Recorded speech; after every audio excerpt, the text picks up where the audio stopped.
Nous sommes sur l'une des vidéos les plus importantes de ma chaîne. Il y a maintenant presque un an, Aero et moi, nous vous avions sorti notre première véritable collaboration et c'était sur Infinity War. Alors ça a été une formidable expérience, mais ce que nous ne savions pas, c'est que cette vidéo allait en quelque sorte chambouler nos chaînes YouTube. Une énorme amitié s'est créée entre nous deux et cette collaboration nous a complètement lancés dans le MCU. Je ne sais pas si vous vous rendez compte réellement, mais ça fait 11 mois que tous les deux on est sur le MCU à fond, que nous vivons vraiment MCU chaque jour. Mais le 24 avril, une grosse page va se tourner. Le MCU arrive à son point culminant suite à 11 années de chronologie. Mais cette page va également se tourner sur nos chaînes YouTube. Bientôt un an que nous théorisons sur ce qui est pour nous le film ultime et la fin est proche. Pour rendre hommage à cette première collaboration avec mon bro Aerosef et la fin d'un chapitre important sur nos chaînes YouTube, mais aussi dans l'histoire du cinéma techniquement. Pour fêter ceci, je vous conseille de lâcher votre plus gros pouce bleu et à activer la cloche, car je vous souhaite la bienvenue dans le 3 théories ultime sur Avengers 4 Endgame.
J'aimerais, pour commencer cette vidéo théorique sur Avengers Endgame, parler du rôle de Captain Marvel dans le film, car un nombre incalculable de questions l'entourent et nous devons les élucider. Déjà, il faut que nous parlions de ses pouvoirs. Captain Marvel est clairement pour moi une héroïne over-cheatée. Elle est teasée depuis Infinity War comme la plus puissante des Avengers, et son film sur son origin story n'y est pas allé de main morte pour nous le prouver. Carol Danvers tire ses pouvoirs du Tesseract, soit la pierre de l'espace.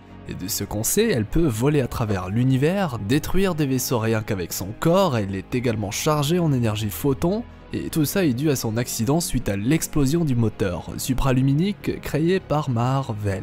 Bref, elle est cheatée, mais pas au point de pouvoir vaincre et tuer Thanos. Ce dernier possède toujours les 6 pierres et son gant de l'infini, malgré qu'il soit bien amoché ainsi que son bras gauche. Thanos, qui d'ailleurs possède toujours la pierre de l'espace, la pierre dont Captain Marvel tire ses pouvoirs. C'est déjà un premier point que nous devons élucider. Quelle intrigue cela peut apporter au film? Il est clair que Carol, suite à son aventure, se sent très puissante. Son origin story nous la montre rouler sur tous ses ennemis et humilie même Ronan avec une très grande facilité. Suite à la scène post-générique où nous la voyons demander où est passé Fury, nous pouvons très vite comprendre que Captain Marvel va vouloir venger son ami et tout faire pour vaincre Thanos. Ses émotions vont prendre le dessus. Néanmoins, un déséquilibre énorme entre elle et les autres Avengers, sans compter Thor, je vous l'accorde, est présent et risque de nuire à la cohésion d'équipe. J'aimerais justement qu'on amène la problématique de Bruce Banner dans Infinity War. Hulk est très puissant, il est même dit qu'il peut résister au pouvoir du gant. Alors, qu'a fait Marvel pour résoudre ce problème et accentuer la montée en puissance de Thanos? Ils ont joué sur le conflit entre Banner et Hulk, afin que Hulk, après s'être fait avoir, décide de ne plus sortir. Ils ont nerf le personnage pour équilibrer le film. Prof Hulk a donc du coup de fortes chances d'apparaître dans Endgame, mais je laisserai l'ami Aerosef vous l'expliquer dans son ultime théorie. D'ailleurs, Aero, tant qu'on parle de toi, dans une de tes vidéos, tu avais parlé d'un leak à propos de Captain Marvel, et qui pourrait être très intéressant. Évidemment, un risque de spoil peut être présent, donc vous êtes prévenus. Effectivement, comme je l'avais mentionné, il se pourrait que Captain Marvel veuille retrouver Thanos et même tenter le fameux 1 contre 1. Ce sera évidemment une lourde défaite pour Carol Danvers, en plus de perdre une partie de ses pouvoirs suite à sa confrontation avec le Titan Fou. À vous d'y croire ou non, l'idée pourrait être bonne, mais une seconde possibilité existe. Une possibilité qui me plairait énormément. Rappelez-vous de Wanda. Wanda a obtenu ses pouvoirs par le biais d'expériences sur la pierre de l'esprit. C'est parce qu'elle tire ses pouvoirs de cette pierre que cette dernière a pu détruire la pierre de l'esprit. Si nous faisons le lien avec Captain Marvel, cette dernière tire ses pouvoirs de la gemme de l'espace. Je pense que vous avez compris ma pensée. Carol aurait la possibilité de détruire la pierre de l'espace dans l'éventualité d'un potentiel retour en arrière pour attraper les pierres avant Thanos. Néanmoins, une autre problématique existe.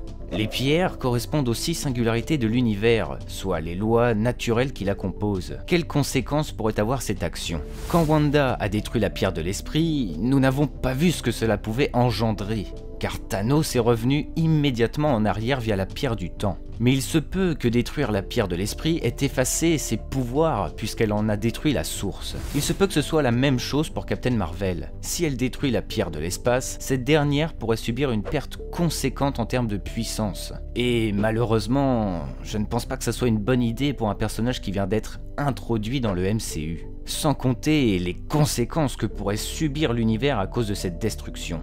Bref, mais un lien existera entre Thanos et Carol Danvers par le biais de cette pierre, et nous en serons témoins dans le film, soyez-en assurés. Il faut néanmoins ne pas sous-estimer Captain Marvel. En continuant le rapprochement avec Wanda, cette dernière est la seule qui a su ralentir Thanos sans mettre toute sa puissance. Alors imaginez un seul instant Carol qui, elle aussi, tire ses pouvoirs d'une pierre de façon plus conséquente que Wanda, déchaînée face à Thanos. Nous avons tendance à l'oublier, mais Captain Marvel est teasée à la fin d'Infinity War, et plus précisément dans la scène post-générique du film. Elle est clairement présentée comme l'élément de résolution et le dernier espoir de l'univers. En bref, Carol Danvers va être très importante dans Endgame. Et tu fais bien de le mentionner, Aero. Captain Marvel possède d'autres atouts que la force brute. Depuis son origin story, Carol est sur le front pour stopper la guerre entre Kree et Skrull. Talos doit beaucoup à son allié Carol Danvers, depuis qu'elle lui a permis de retrouver sa famille. Ce dernier a même connu Nick Fury durant les péripéties du film. Il est tout à fait possible que des Skrulls s'allient à Carol pour vaincre Thanos et amener une sorte de nouvelle armée. En 20 ans, elle a dû en sauver des Skrulls, même s'ils ont diminué de moitié. Mais pas que. Carol était une Kree, et malgré la trahison qu'elle a subie, un lien les unit. Carol ne souhaite d'ailleurs pas les éliminer ou se venger de leur haine envers les Skrulls, mais veut stopper le conflit et remettre de l'ordre sur Allah. Rappelez-vous de Ronan dans Les Gardiens de la Galaxie. Ce dernier souhaite trahir Thanos et prendre sa place. Il devient donc l'ennemi de Thanos, ainsi que les Kree qui le suivaient. Malgré sa mort, il est fort possible qu'aujourd'hui beaucoup de Kree soient toujours contre Thanos et souhaitent se rebeller face à lui. Après tout, la moitié du peuple a été divisé en deux suite au claquement de doigts. Nous ignorons encore beaucoup de choses sur ce qui s'est passé pendant les 20 ans d'absence de Carol, et il est probable que des Kree s'allient à l'héroïne, ennemi commun oblige. Nous serions face à une alliance Skrull et Kree guidée par Carol pour défaire Thanos qui pourrait avoir une nouvelle armée. Après tout, celle du Wakanda a été décimée et T'Challa n'est plus là pour les diriger. Enfin, j'aimerais que nous terminions toute cette théorie sur les pouvoirs bruts de Captain Marvel. Je garde en tête que la jeune femme possède des liens avec le champ quantique et je ne pense pas me tromper. Si j'ai bien compris, en physique, l'énergie photon fait partie de l'énergie quantique, comme un élément qui la compose. Ceci voudrait potentiellement dire que Carol pourrait voyager à travers la dimension quantique, sans aucun problème par exemple. Et n'aurait pas besoin des combinaisons des héros à la fin du trailer, d'où son absence. Bref, c'était un petit point que je voulais amener, passons à la suite.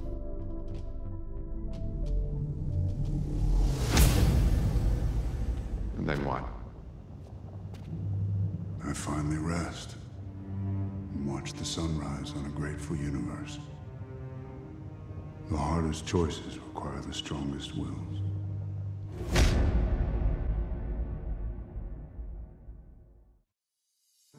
Thanos sera bel et bien de retour dans Avengers Endgame. Je pense que c'est une surprise pour personne. Cependant, il est énormément absent des trailers, et ceci perturbe beaucoup. Le rôle du Titan dans le dernier opus des Avengers est très dur à définir, car ce dernier a bien confirmé à Doctor Strange dans Infinity War qu'après la récupération des 6 pierres et son claquement de doigts, il souhaiterait se reposer et voir un nouveau jour. Et c'est là le paradoxe.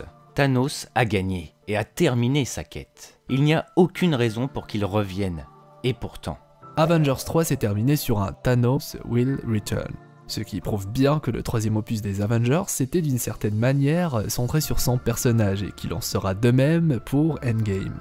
Justement, Marvel s'est joué sur nos sentiments et nos attentes, et je vois à 1000 km l'entourloupe qu'on a subi dans Infinity War. Thanos est un visionnaire comme Tony Stark, il prévoit le futur et possède une avance énorme sur tout le monde, il sera toujours autant dangereux.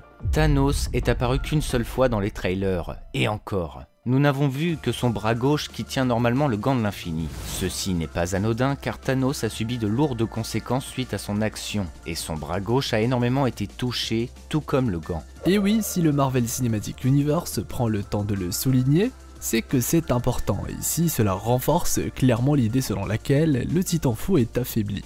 Néanmoins, c'est tout ce qu'il montre du Titan. Si Marvel garde si secret Thanos, c'est pour effectivement accentuer le fait que les Avengers ne peuvent pas juste le retrouver et lui voler le gant, qu'ils sont également seuls, mais aussi que Thanos cache quelque chose. Je reprends l'exemple de Banner. Décidément, il va falloir que vous alliez voir la vidéo d'Airo.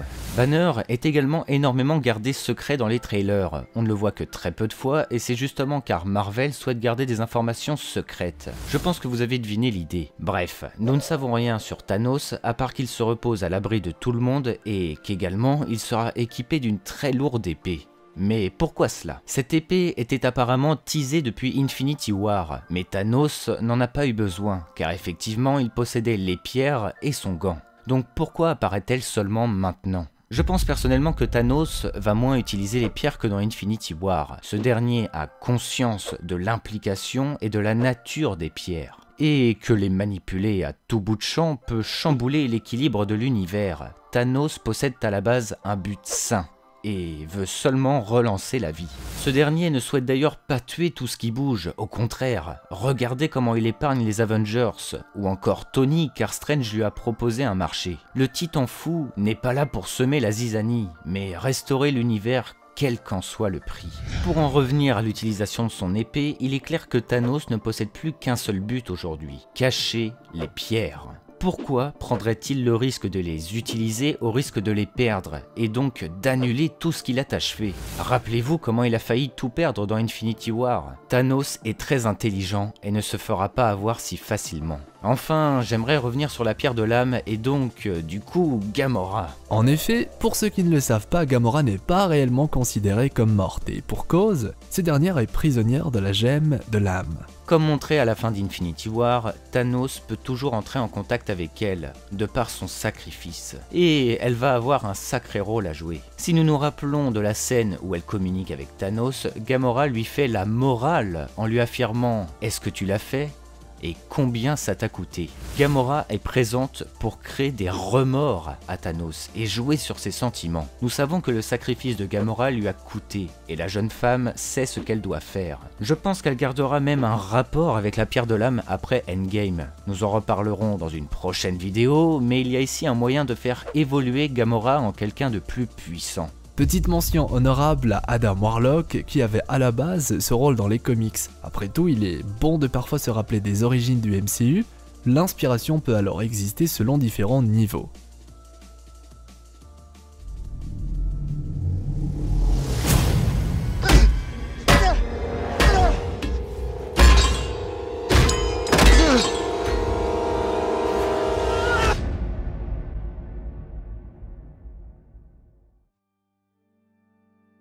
Bien, pour terminer cette vidéo, nous allons passer sur une note un peu plus sombre. Comme vous le savez, Endgame signera la fin de la phase 3 du MCU. Un gros chapitre se tourne. Les trailers sont d'ailleurs bien sombres et le film sera certainement beaucoup moins drôle que d'habitude. Chaque héros est prêt à tout pour ramener les personnes disparues, et ce même s'ils doivent se sacrifier pour ça. Je cite: quel qu'en soit le prix. Infinity War était déjà très lourd en termes de pertes, sans même compter le claquement de doigts. En l'espace d'un film, nous avons perdu Heimdall, Loki, Vision et Gamora. Même si Gamora, voilà, vous m'avez compris. Attendez-vous à ce que Endgame soit limite encore plus difficile sur ce point-là. Nous sommes à la fin du MCU en quelque sorte, son point culminant. Marvel souhaite évoluer et passer à la prochaine étape. Cependant, pour ça, il faut que des têtes tombent, et notamment les 3 piliers des Avengers. Steve Rogers, le leader des Avengers, Tony Stark, le papa des Avengers, et Thor, le dieu du tonnerre.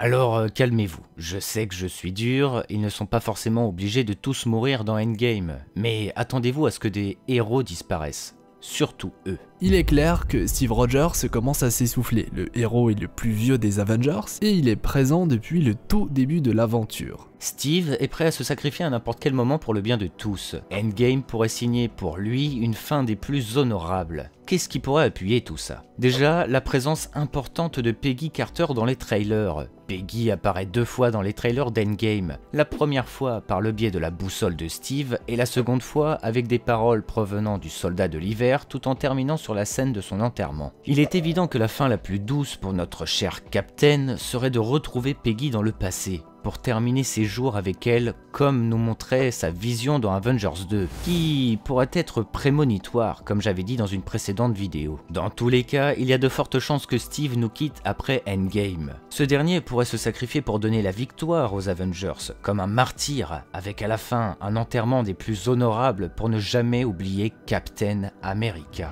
Bizarrement, Crâne Rouge est dans Infinity War et Peggy dans les trailers d'Endgame. Ce n'est pas pour vous un signe que Captain pourrait les retrouver une dernière fois avant de nous quitter? Je le pense sincèrement. Nous avons tendance à beaucoup trop l'oublier, mais Tony a été sauvé par Doctor Strange, car il représente un élément clé dans son plan des plus énigmatiques. Il est clair que Tony va vouloir sa revanche et tout faire pour retourner la situation. Cependant, Iron Man est clairement l'Avengers du début, celui qui symbolise toute la première partie, et lui aussi se doit de nous quitter à un moment ou un autre. Tony aura son importance dans Endgame, mais comme le montrent les trailers, Tony est sur sa dernière chance, sur sa dernière corde, et est prêt à tout pour vaincre Thanos. La fin la plus douce serait qu'il reprenne le relais de Nick Fury et dirige le Shield à sa place. Dans tous les cas, je pense que Tony a pris conscience des risques qu'il prend depuis tout ce temps. Et au bord de la mort, tout ce qu'il souhaite, c'est retrouver Pepper. Comparé à Steve, Tony pourrait mourir d'une façon différente. Il possède un lien très spécial avec Thanos, qu'il a reconnu et le respecte jusqu'à même l'épargner. Le plus beau des symboles serait que Tony porte le coup final et soit celui qui inverse le processus du gant de l'infini. Pour ça, Tony pourrait se sacrifier en effectuant le snap final qui ramènerait la moitié de l'univers, ou quelque chose du genre. Mais les humains ne peuvent normalement pas manipuler le gant et les pierres d'infini. Peut-être que Tony trouverait une alternative. Enfin, il faut que nous parlions de Thor, soit le héros qui a le plus évolué depuis le début. Il est clair que Thor est très dur à voir partir. Le héros vient de se révéler, plus puissant que jamais, et sa nouvelle arme Stormbreaker est clairement l'une des armes les plus puissantes du MCU. Il va également retrouver Valkyrie ainsi que les derniers Asgardiens et fondera une nouvelle cité. Je ne suis pas sûr que Thor doive mourir, vu tout ce qu'il a encore à accomplir. Mais pour passer clairement à la phase 4, le héros doit être mis de côté pour laisser la place. Il se peut que Thor se sacrifie pour défaire Thanos, ou plutôt qu'il s'exile pour s'occuper de son peuple qui a survécu. Thor n'aurait plus pour priorité de s'occuper de la Terre, mais reprendre l'héritage d'Odin, avec potentiellement Loki à ses côtés. Tout est possible. Pour en finir avec les Avengers d'origine, Black Widow pourrait avoir un rôle plus secondaire en s'occupant du Shield par exemple, comme elle savait bien le faire dans Black Panther. Banner quant à lui deviendrait enfin un héros avec un potentiel énorme, il évoluerait, ou pourrait potentiellement se retirer aux côtés de sa bien-aimée Natasha. Mais bon, ça serait un petit peu gâché, on va pas se le cacher. Enfin, j'en suis même plus que certain, Hawkeye a pris conscience d'une chose, sa famille est plus importante que tout. Et ne voudra plus jamais la perdre. Il est obvious que ce dernier va vouloir se retirer de tout ça pour profiter pleinement de ses enfants et sa femme. Et donc arrêter les missions secrètes qui durent des mois. Personnellement, en bonus, je vois bien Captain Marvel prendre la place de Thor ou de Captain America. La place de Thor pour la puissance et celle de Captain pour le côté militaire et leader. Doctor Strange pourrait prendre celle de Tony techniquement, de par sa sagesse et son intelligence par exemple. Reste à voir pour les autres héros, Spider-Man en vieillissant peut devenir également le nouveau Tony.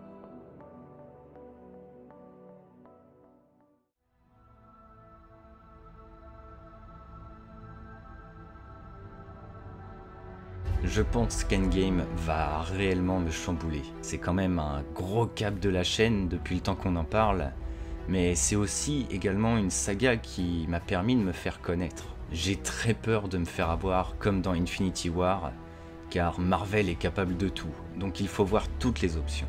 Je suis très heureux d'avoir pu faire cette vidéo en compagnie de mon grand ami Aerosef. À l'heure où je vous parle, il a également sorti une vidéo concernant Endgame, avec de bonnes grosses théories, qui se complètent avec les miennes d'ailleurs. Les 100 000 abonnés sont à portée de main sur sa chaîne, donc nous devons aller l'aider à passer ce cap. Je suis un réel passionné du MCU et j'espère que cette vidéo ne signera pas la fin de cette saga mythique sur la chaîne. Ce 3 théories était vraiment très important pour moi et je suis très heureux qu'il puisse voir le jour enfin. Si vous souhaitez que la chaîne passe également à la phase 4, franchement n'hésitez pas à laisser votre plus gros pouce bleu et à vous abonner. Let's go 60K. Vous pouvez me soutenir via diverses plateformes comme Utip par exemple ou tout simplement me suivre sur Twitter. Putain, j'ai pas envie que cette vidéo se termine. Est-ce que toi, Héros, t'aurais pas un petit quelque chose à rajouter pour la fin de vidéo? Alors, premièrement, j'aimerais te remercier pour l'invitation. C'est toujours un plaisir de t'accompagner pour une vidéo, mon cher Argorok. Ensuite, très important, eh bien, abonnez-vous à la chaîne d'Argorok, il le mérite amplement. Je vous souhaite que le meilleur, les Smercan. C'était votre dévoué Argorok pour le 3 théories ultime sur Avengers Endgame. Que le Lionheart soit avec vous, et à jamais. Et ce, quel qu'en soit le prix.